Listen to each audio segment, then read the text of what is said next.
The heart is the pump of the human circulatory system.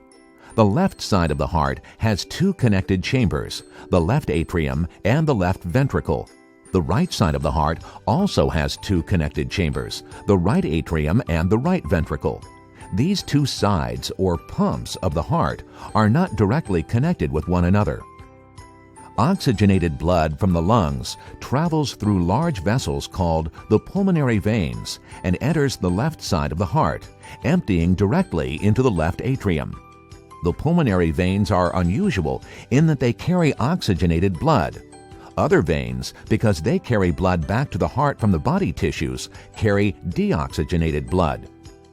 From the left atrium, blood flows through a one-way valve called the left atrioventricular valve, also known as the bicuspid valve, into the left ventricle. Most of this flow, roughly 70%, occurs while the heart is relaxed. The atrium then contracts, filling the remaining 30% of the ventricle with its blood. After a slight delay, the ventricle contracts. The contraction forces the blood to exit into an opening that leads to the largest artery in the body, the aorta. The atrioventricular valve closes and prevents the backflow of blood into the atrium. The aorta is closed off from the left ventricle by a one-way valve, the aortic semilunar valve. It is oriented to permit the flow of the blood out of the ventricle, but it snaps shut in response to backflow. Many arteries branch from the aorta, carrying oxygen-rich blood to all parts of the body.